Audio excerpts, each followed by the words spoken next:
tadi ada diskusi tentang studi lanjut.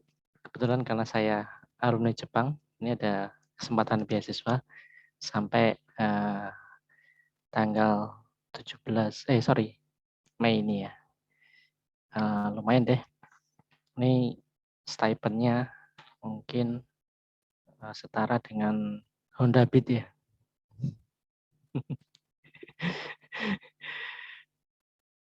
Oke, ini juga ada kesempatan hibah juga sampai tanggal 22, Juni ya, tanggal 19 ya. Ini yang pernah saya dapat selama 2 kali. Baik, saya akan berbagi cerita tentang bagaimana berjalan riset dan memenangkan grant internasional ya. Nah ini sebelumnya kenalan dulu, saya dari Trunojoyo ya. Semoga tidak salah ngundang ya. Kenapa nggak dari ITB ya? Atau dari UI, UGM gitu. Ini jangan-jangan salah ngundang ini. Tentu tidak, Pak Wahyudi. Kayak ini ya, siapa ini? Fotonya siapa ini? Ada yang tahu? Mau di siapa ya? Mau di Ayun dia ya. Jadi S2-nya apa itu? Stanford, 2 gelar ya. S1-nya Oxford ya. Ya wajar, karena dia dapat privilege ya. SMP SMA-nya kelasnya internasional. Jadi ketika S1, S2 nggak masalah gitu ya. Jadi sama juga ya. Kalau ITB, UGM, ITS, UNER dapat pendanaan hibah internasional, wajar karena mereka really kompeten. Ya, tapi kok Trunojoyo ini di Google Map aja nggak ada ya. Kok bisa dapat hibah internasional ya? Ini apa ceritanya ini? Nah artinya juga nanti kalau saya sampaikan di sini nggak ada alasan buat Bapak Ibu instiki. Kalau yang datang ITB, wah itu kan ITB Pak, kita nggak bisa Pak. Itu UI Pak, jelas kita nggak bisa. Tapi kalau yang ngomong dari Trunojoyo yang mungkin lebih tertinggal daripada Instiki, nggak ada alasan ya. Wong yang lebih rendah aja bisa ya, mestinya kita harus bisa ya. Begitu ya Pak Ibu ya. Jadi mungkin tujuan kita sama ya. Orang ITB dengan saya sama. Tapi barangkali saya punya banyak hambatan dan itu membuat saya lebih kuat ya. Dan saya tidak ingin menjadikan alasan itu tidak bisa. Jadi tadi Pak Aji ya, Aji itu Bapak ya, kalau di Bali ya, menyampaikan bahwa kita harus sama-sama bisa, pasti bisa ya. Itu ya Bapak Ibu sekalian ya. Jadi ini kira-kira semangatnya ya. Jadi ada satu mitologi untuk dapat grant itu kita tidak harus dari institusi yang besar. Ya. Tadi Pak Bagus sudah bilang ya, nggak peduli IPK-mu, kampusnya dari mana, tapi kalau kita mengusulkan sesuatu yang memang relevan, pasti akan dapat. Dan ini sudah saya buktikan dengan beberapa kali funding yang kami dapat ya. Itu ya. Perkenalan saya nih, saya dari ITS, kemudian S2 saya dari Waseda ya, sama dengan sahabat itu Jeremy Polin ya, cuman beda nasib ya. Kemudian saya S3-nya dari Deakin. Jadi sebenarnya saya itu suka jalan-jalan aja, nggak suka kuliah. Di S2 saya dapat beasiswa dari JICA. Jadi ini saya anggap juga hibah karena saya memenangkan, saya berkompetisi. Dan hanya 30 orang Indonesia yang dipilih. Dan di sini saya punya kesempatan untuk studi e-commerce di beberapa negara. Dan saya terbitkan dalam buku ya, kira Bapak Ibu ya. Kemudian waktu S3 saya dapat beasiswa premium, bukan Pertamax. namanya Australian Leadership Award ya. Ini dari Trunojoyo nih, tidak dari UI ya. Kok dapat beasiswa yang premium ya? Karena saya sudah membuktikan ya, privilege itu nomor satu. Ya. Yang nomor utama kerja keras kita. Gitu ya. Benar orang punya privilege akan dapat kesempatan, yes. Tapi kerja keras kita itu bisa mengalahkan, bahkan bisa menciptakan privilege buat kita sendiri. Ya. Jadi saya dapat beasiswa ini langsung diterima oleh Dubes, hanya 20 orang Indonesia yang punya privilege ya. Begitu ya. Jadi ini biasanya untuk daftar beasiswa ini saya harus diterima di kampus dulu. Ya, baru daftar beasiswa. Ya. Baik. Ini kerjaan saya di sana di Kalmar ya.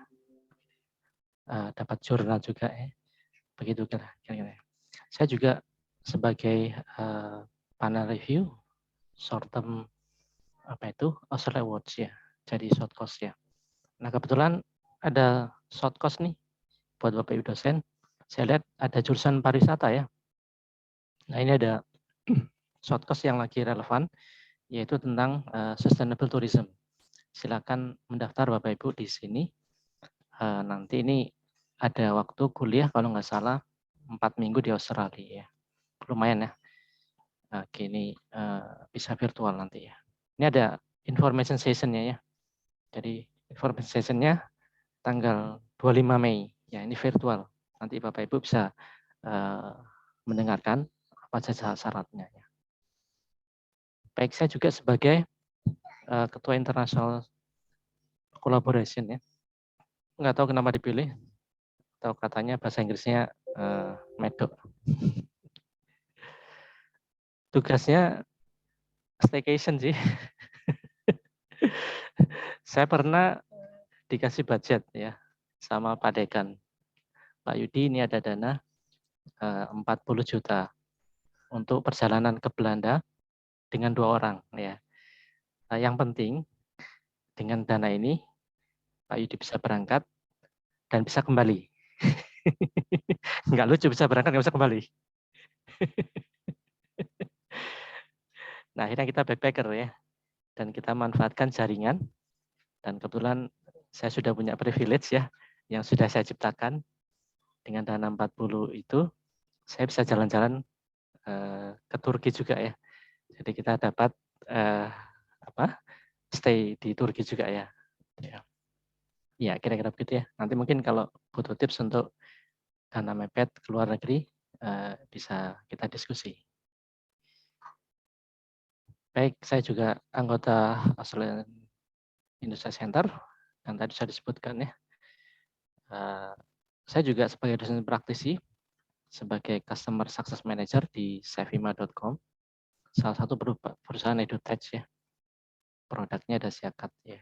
Silakan di googling. Untuk lebih lanjut, tanya Mbak Google ya. Nanti ketahuan saya siapa mantannya. Kira-kira begitu. Baik, kalau saya tanya, siapa yang mau dana hibah? Pasti ngaco. Ya. Apalagi kalau dana hibah dari luar negeri. Wah, ngacung semua. Karena duitnya besar ya. Pakai dolar ya. Tapi kalau saya tanya atau saya ajak, yuk kita belajar bahasa Inggris nih. Nyusun proposal, bikin roadmap, nulis lagi, nulis lagi, nulis lagi. Nggak ada yang banyak ya. Ya inilah jalan menciptakan privilege itu.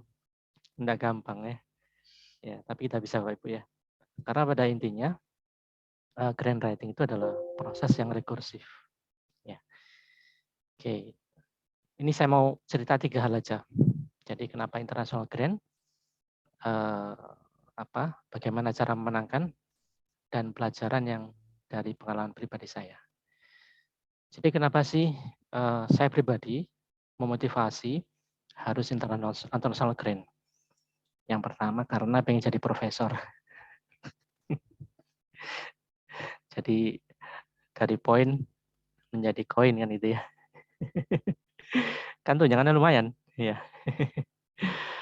Ya, karena berdasar undang-undang salah satu prasyaratnya ini pernah mendapatkan hibah.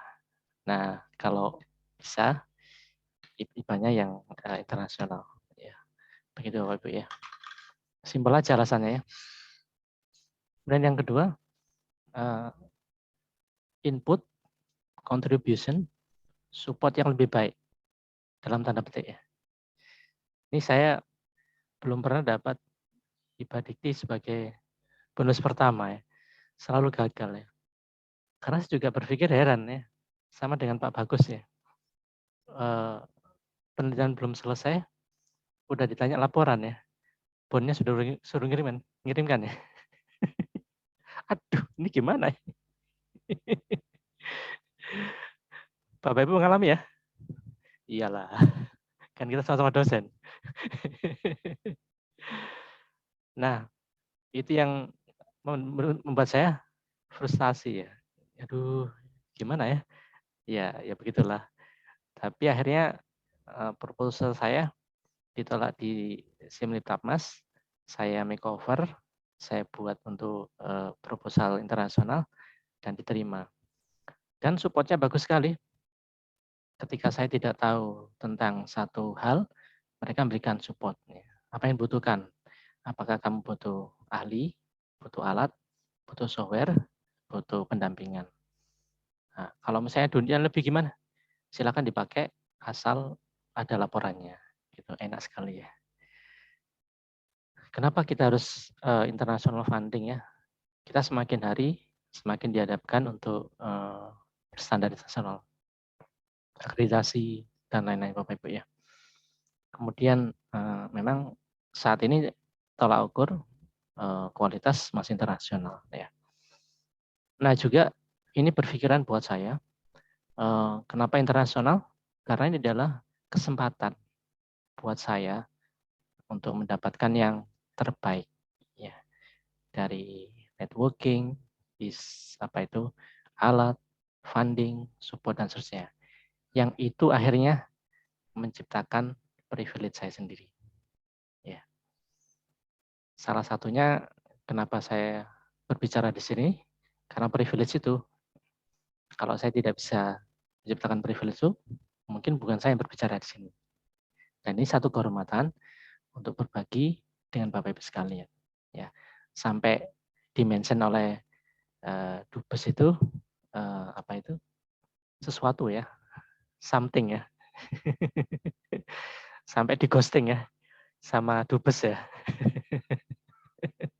Coba bayangkan ya, yang ghosting sosial media kita itu Dubes ya. bukan buzzer ya. Ini kan privilege ya. Kita menangkan kompetisi dengan apa? Modal itu tadi. Ya. Semoga beberapa alasan ini menjadi kita semakin semangat Bapak Ibu ya. Dan saya terus terang masih butuh terus untuk melakukan ini ya.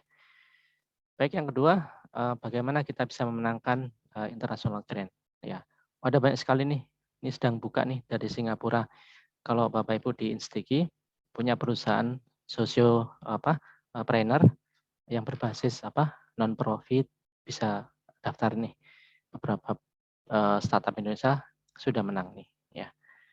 Oke, ini atau mau menjadi pemula boleh juga ya. Dan ini ada juga yang banyak ya. Ada fellowship, research grant, atau mungkin beasiswa S3. Nah, ini yang Pak Bagus sampaikan ya. Ya, Rispo UKICIS ya. Dan banyak lagi kalau Bapak searching ya. Cuman semakin banyak semakin bingung nih. Iya kan? Ini yang mana ini? Ya. Nah, saya memberikan tips sederhana aja. Yang pertama, apa sih yang mau kita ajukan? Kemudian kemana kita akan mengajukan dan bagaimana cara kita akan mengajukan itu. Ya. Jadi setiap kali mau mengajukan dari sekian banyak, ya apa dulu yang mau kita tawarkan, seperti Pak Bagus sampaikan tadi ya. kemudian bagaimana, di mana dan bagaimana. Ya. Jadi apa yang mau kita ajukan ada banyak Bapak Ibu. Dari mulai endowment, general operation sampai research ini ya, yang sering kita pakai ya. Ya, contohnya bisa dipakai apa yang mau kita research. Ya, tadi Bapak Gus sudah menjelaskan ya. Dan apa sih yang mau kita develop? Ya. Atau apa yang mau kita ubah dari yang sudah ada. Kalau kita punya sebuah teorema, apa sih yang kita akan ajukan ya. Kemudian apa yang kita akan revisi dari prosedur yang ada. Kemudian apa mungkin perbaikan yang akan kita usulkan, kita tawarkan. Tadi Pak Bagus sampaikan kan begitu ya. Saya punya nih sesuatu metode ya. Dan kalau saya bergabung dengan labnya Pak Bagus, pasti saya akan menjadi sebuah aset. Nah, itu sebuah kata kunci. Jadi gampangannya juga apa hal yang penting yang akan kita tawarkan. Ya, bisa kita ambil dari kondisi sekarang nih. Sekarang lagi ada COVID dan seterusnya. Ini bisa menjadi satu ide. Ya. Kemudian ini waktu saya dulu apply AGS. Ini tahapan yang saya buat ya. Jadi misalnya apa inputnya, kemudian aktivitas apa yang akan kita lakukan untuk merubah input itu menjadi output. Kemudian impact-nya apa? Jangka pendek, jangka menengah, dan jangka panjang. Jadi ini kita bisa nanti breakdown lebih detail. Inputnya bisa berupa masalah. Tadi dijelaskan ada penelitian tentang kebudayaan Bali ya, bahasa kamus. Kita menghadapi satu masalah, apa itu? Ya, pudarnya semangat untuk belajar bahasa Bali. Nah, apa proses yang kita lakukan? Aktivitas apa yang kita tawarkan? Nanti hasilnya berupa apa? Dan apa impact-nya? Jangka pendek, jangka menengah, jangka panjang. Karena saya sebagai reviewer juga, maka saya akan melihat ini juga setiap proposal itu. Ya, jadi ini saya sharing berdasarkan pengalaman sebagai pelamar dan sebagai reviewer ya. Contohnya seperti Bapak Ibu, ini lagi COVID nih ya. Kita membuat sebuah usulan project nih. Projectnya adalah apakah nanti project itu levelnya paling rendah itu adalah delivery goods ya. Level yang berikutnya adalah merubah apa itu knowledge, apa itu attitude, skill ya. Yang berikutnya adalah behavior. Dan kalau bisa project yang kita usulkan itu bisa berdampak secara komunal. Sebagai contoh nih, kalau kita mau buat project untuk sosialisasi masker ya. Nah, dampak yang kita harapkan harusnya sampai komunal. Bukan cuman misalnya kita kasih seminar apa manfaat dari masker ini. Orang keluar dari seminar paham, tapi setelah itu nggak dipraktekkan. Berarti masih ada change mind ada, tapi change behavior-nya tidak. Nah, seorang reviewer akan melihat apakah proyek ini nanti bisa sampai level seperti itu. Semakin besar dampak yang ditimbulkan, itu akan semakin tinggi kesempatan untuk pemenangan. Ini proyek saya, yaitu Mycon namanya. Jadi waktu itu saya mengusulkan pembuatan aplikasi untuk membantu petani melakukan deteksi hama. Karena salah satu yang menjadi penyebab turunnya produksi adalah serangan hama. Sementara jumlah petugas yang bisa membantu mereka terbatas. Nah, hadirnya teknologi informasi ini bisa menghubungkan mereka. Pengetahuannya, kemudian juga petani punya praktik untuk bisa melakukan deteksi secara mandiri. Kita lengkapi dengan AI yang bisa mendeteksi kamera atau penampakan di dalam daun itu kalau ada kerusakan, nanti ini ada rekomendasi penyakitnya apa dan seterusnya. Dan ini harusnya nanti menjadi praktis sehingga petani punya gaya baru di dalam melakukan proses pertanian yang kami istilahkan namanya precision agriculture, kira-kira begitu ya. Dan ini tercapai ya. Cuman banyak masalah nih Pak, apakah semua diteliti ya? Ya tidak ya. Tapi ada satu guideline bagus nih, namanya FINER ya. Yang pertama harus visible ya. Ada ahlinya, ada tools-nya dan seterusnya. Kemudian yang kedua interesting ya. Bapak Ibu harus mengemas idenya itu semenarik mungkin ya. Ini wajib ini ya. Ini yang biasanya compelling atau menarik pendonor ya. Novel itu lain daripada yang lainnya. Kemudian harus menjunjung etikal ya. Dan yang paling penting relevan untuk kondisi sekarang ya.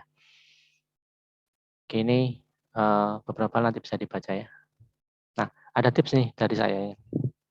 Bagaimana sih memunculkan ide, Pak? Saya pakai rumus matematika, tambah, kurang, kali, bagi, sama dengan 0. Ya. Bagaimana itu, Pak? Jadi kalau kita membuat sebuah ide, tidak harus dari 0. Ya. Apa yang ada, yaitu ditambahi. Ya. Jadi kalau lihat Gojek nih ya, dari mulai ngantar barang, di situ ada ngantar barang ya, ngantar orang ya, bahkan ngantar tukang pijet ya, go massage ya, ngantar mekanik juga. Yang belum ada gombal, ya. Apa itu Pak? Go tambal ban, ya, kan belum ada yang ini saya juga menambahi fitur baru. Selama ini deteksi hama dengan menggunakan mungkin inferensi. Maka saya mengusulkan dengan menggunakan deteksi kamera. Klik kamera di foto bisa deteksi. Kan menarik. Ya, akhirnya diterima ya. Yang kedua mungkin kita bisa membuat tipsnya mengurangi. Sesuatu yang rumit, kompleks dikurangi. Sesuatu yang rumit kalau bisa dikurangi. Sesuatu yang tidak efisien kalau bisa dikurangi. Ya. Jadi inovasi yang berikutnya misalnya selain menambah, mengurangi, melipat gandakan. Ya. Apanya? Kemampuannya, kinerjanya, hasilnya. Nah, dengan aplikasi saya, harapannya ini bisa tercapai. Ya, kira-kira begitu ya. Kemudian ini yang kemarin kita lakukan ya. Menambah ada, mengurangi, melipat gandakan, mengecilkan, dan scale down. Mungkin ada beberapa inovasi kita butuh sederhanakan. Ya, buat size-nya lebih kecil, buat bentuknya lebih kecil juga, kemudian fit size. Ya, jadi selama ini mungkin orang pakai laptop, mungkin pakai mobile. Kemudian innovation tip yang lain adalah sama dengan atau kita terinspirasi. Boleh kita mencari ide yang sama, tapi cari sesuatu pembedanya atau value proposition apa yang kita tawarkan. Ada juga Bapak Ibu bisa melakukan menghilangkan. Jadi kalau misalnya hambatan itu, apa yang kita bisa hilangkan dengan proposal yang kita ajukan. Ya, ini harus jelas. Kalau itu terdefinisi di dalam proposal, maka tidak ada alasan untuk tidak diterima. Dan yang terakhir, Bapak Ibu bisa melakukan explore, ya, dikuadratkan ya. Jadi cari peluang baru, ya. Possibility-nya ini bisa nggak digandengkan dengan lain. Jadi kalau misalnya kita belanja, bisa nggak dikonekkan dengan yang lain? Atau kita melakukan ini, bisa nggak dilakukan dengan lain? Jadi pertanyaannya adalah what if, what if, what if. Ya, bagaimana jika, dan seterusnya. Nah, kadang-kadang juga boleh permasalahan itu berasal dari pengalaman. Ya, tapi sebisa mungkin itu ini ya punya impact kepada masyarakat. Ya, Bapak Ibu ya. Jadi ini kalau kita gambarkan ya, kita apa yang kita punya, kemudian mengapa ini penting, kemudian siapa yang akan menerimanya. Kalau ini didefinisikan jelas, pasti akan diterima. Ya. Oke, itu ya Bapak Ibu ya. apa yang mau kita ajukan. Yang kedua, di mana atau kemana kita akan mengajukan. Nah, yang perlu kita tahu, kita ini kan mengajukan ke sponsor ya, ibaratnya proposing ya. Ya harapannya cari tahu dulu, ya pahami dulu. Ya kalau kita ingin berjodoh dengan seseorang kan diselidiki dulu ya. Jadi ini bukan tes tapi ini kompetisi karena ada banyak orang lain juga yang menginginkan fundingnya. Ya. Identifikasi apa saja funding yang ada. Ya, kemudian Bapak Ibu baca apa aturannya.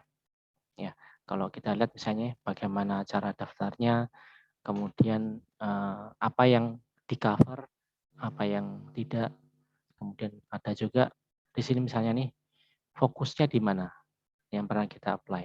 Ya, kalau fokusnya ini kemudian masih sama dengan objek kita, ya go ahead.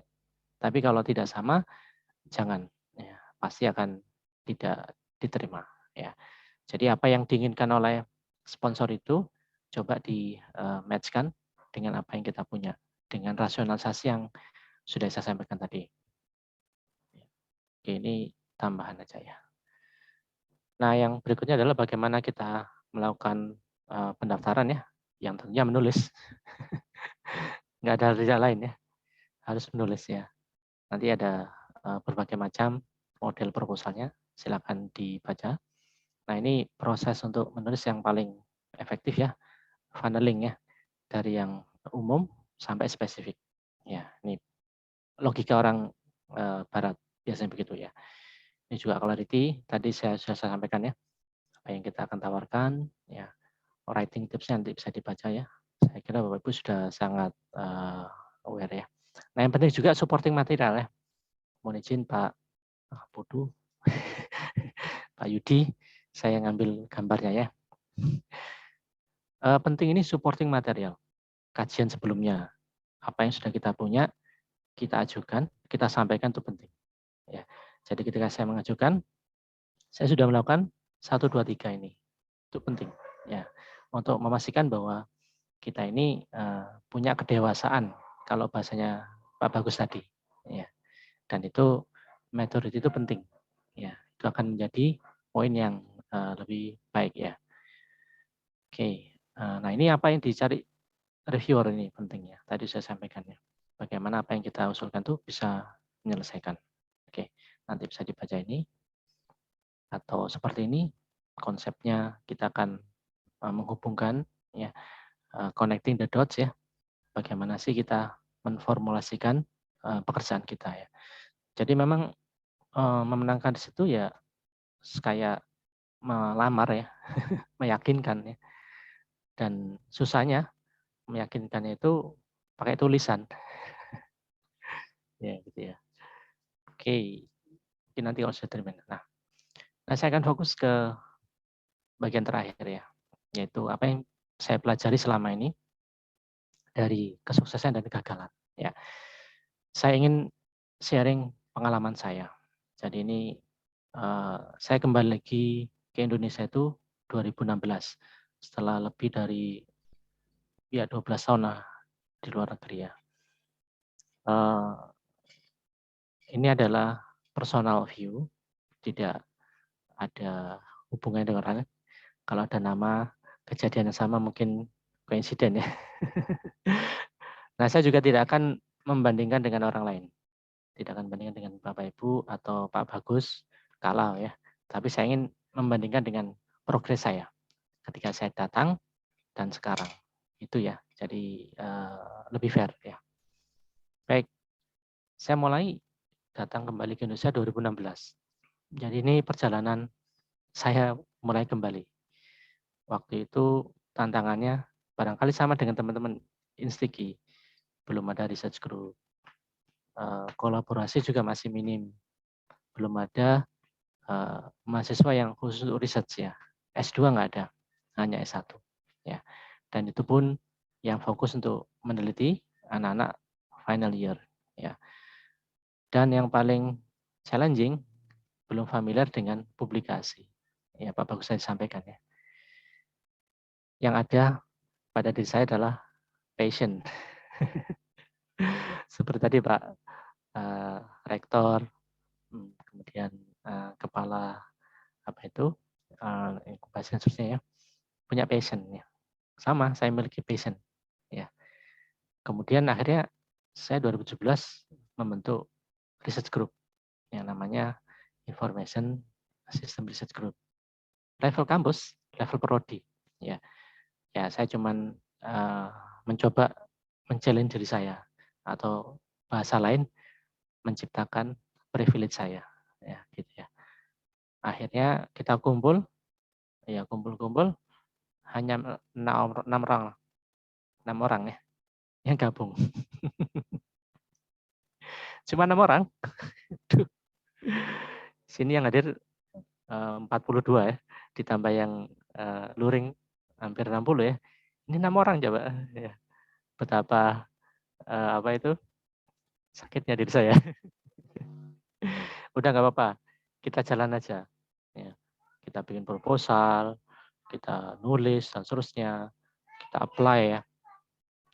Grant ini, kita apply semuanya. Dan Bapak Ibu tahu, gagal semua. Gagal semua. Ya, tapi nggak apa-apa. Kita belajar bahwa ternyata riset roadmap itu penting ya. Tadi sudah dari riset roadmap ya, itu sudah lebih baik daripada saya dari dulu ya. Ya mestinya selain ini harus bisa dapat grant ya. Ya tipsnya ya. Kita membuat 3 roadmap. Yang pertama IT untuk agriculture, IT untuk organisasi, IT untuk small biz. Ya, udah kita bikin roadmap. Ya, kita revisi, akhirnya kita dapat. Ya ini pembuka apa itu grant-nya. Jadi yang kemarin itu kami habiskan jatah gagal kami. Jadi setelah ini berhasil terus ya. Jadi kalau Bapak Ibu gagal, nggak apa-apa. Itu menghabiskan jatah kegagalan ya. Berikutnya kita sukses aplikasi, implementasi, mendapatkan sambutan baik, dan kita dapat dana dari Dikti juga untuk melanjutkan juga. Ya, kita dapat double funding waktu itu ya. Tambah lagi kita bisa publikasi, kita bisa punya haki, ya. Akhirnya kita dapat follow up grant lagi. Ya, grant yang tadi sukses, dikasih duit lagi ya, ditawari lagi ya. Mau nggak dikasih? Ya nggak nolak kita. Dapat lebih besar lagi ya. Nah, kita perluas lagi. Kalau yang awalnya adalah untuk jagung, sekarang padi dan kedelai. Dan bisa diterapkan di 38 kabupaten, setiap kali laporan 2 kali. Jadi kita nanti punya big data. Idenya sama ya dengan yang disampaikan tadi ya. Ini ternyata kita chemistry ya. Semoga nggak salah ngundang ya. Ya ternyata sama ya. Kita juga menciptakan big data. Karena di Indonesia itu belum ada data set yang itu ada gambar penyakit tanaman ditambah dengan deskripsinya. Nah ini kita mengumpulkan ya. Oke, ini ke depan nanti ya. Kita punya roadmap lagi yang seterusnya ya. Ini IT untuk agriculture ya. Kita bilang sukses ya. Nah, berikutnya kita punya IT untuk organisasi. Ya, karena tadi kita sukses masuk liputan, punya banyak follower, dipercaya sama pemerintahan. Kita bikin apa? Proyek-proyek pemerintahan. Ya. Kemudian kita bikin ya banyak hal ya. Kemudian IT starting master plan. Kemudian kita juga buat haki juga. Kemudian kita buat informasi. Kemudian macam-macam ya. Ya. Itu sukses ya by privilege. Ya.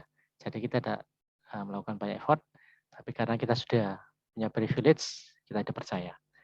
Sampai juga yang ketiga ini, ya, ini tidak perlu MOU dulu, ya. Jadi ini proyeknya nggak perlu MOU, ya kita punya kenalan, ya, people to people. Ya. Saya punya kenalan dari Australia, kebetulan profesor, beliau punya proyek, bingung cari partner, ya. Saya sudah punya portofolio ini, dan dia oke. Nah, ini kita bikin project untuk cyber security e-commerce ya. Jadi kita meneliti dan kita punya project lanjutan ternyata setelah sukses ya. Kita buat seminar ya. Tadi sudah dibacakan oleh Pak Leo tadi ya. Ini program kita bikin seminar ya. Kita mencapai hampir 500 UKM ya, kita bina ya. Dan itu luar biasa ya. Dan kita punya aplikasi namanya MyKurasi yang itu mengkurasi produk UMKM. Kita punya kuratornya, kemudian kita display, nanti bayarnya akan melihat apakah ini cocok buat mereka, bisa transaksi. Ya. Ini juga saya punya project juga tentang IT dan culture ya. Barangkali berrelasi ya, jadi batik ya. Nah di pengusaha batik itu apa itu punya agenda transformasi digital. Ya. Kita tahu pandemi ini membuat toko fisik tutup. Ya. Sementara ketika mereka beralih ke online, mereka belum siap. Ada banyak kendala budaya yang mereka hadapi. Seperti kalau di Madura nih ya, kasus kami. Itu rata-rata orang lebih suka apa itu budaya bertemu ya. Nah itu agak sulit ya. Dan banyak lagi faktor budaya yang mempengaruhi pola adopsi atau proses transformasi digital bisnis mereka. Akhirnya dapat satu paper ya. Jadi barriers digital transformation, case-nya small indigenous business in Indonesia. Ini bisa di-download ya. Dan ini juga mendapat sambutan baik. Kita akhirnya bisa publish paper yang kedua ya. Tetap masih indigenous dan selama COVID dan topiknya tentang supply chain ya. Jadi itu Bapak Ibu ya jalan panjang yang kita lakukan ya. Nah, apa sih yang perlu kita belajar ya selain yang sudah saya sampaikan? Jadi kita butuh nih menciptakan lingkungan yang suportif ya. Kalau saya dulu belum menemukan, tidak menemukan, maka saya ciptakan. Nah, teman-teman STG ini luar biasa ya. Sudah berinisiatif menciptakan lingkungan itu. Kalau saya berada di Instigi, sangat berbahagia ya. Saya nggak perlu lagi kecewa dengan cuma 6 orang, tapi dengan 6 orang kita bisa menciptakan privilege. Ya. Yang kedua, Bapak Ibu, jangan kerja sendirian. Ya. Kita harus bersama-sama, kolaborasi. Ya. Nah, ini nanti salah satu skill set yang harus dimiliki oleh kita, dosen, peneliti, sebagai profesional akademik, kita harus punya skill set networking. Kemudian berikutnya, jangan sampai apa itu misorientation Bapak Ibu ya. Kalau tadi sudah punya research map-nya, bagus sekali tuh. Saya dulu masih meraba-raba Bapak Ibu, menciptakan. Ya. Bahkan munculnya ide IT untuk pertanian itu juga bukan diciptakan, tapi karena memang nggak ada yang lain. Apa ini yang unik ya? Apa yang belum dikerjakan ya? Ya itu akhirnya. Kalau Bapak Ibu sekarang sudah punya define tentang research roadmap tadi ya, sudah disampaikan tadi ya, bagus sekali tuh. Tinggal diisi saja Bapak Ibu. Tinggal kalau istilah kita, connecting the dot. Ya, baik. Nah, itu kira-kira Bapak Ibu sharing dari saya. Semoga ini bisa membuat kita semakin bersemangat ya. Tentunya saya juga ya. Mohon maaf kalau ada yang tidak berkenan. Terima kasih. Selamat sore Bapak Ibu.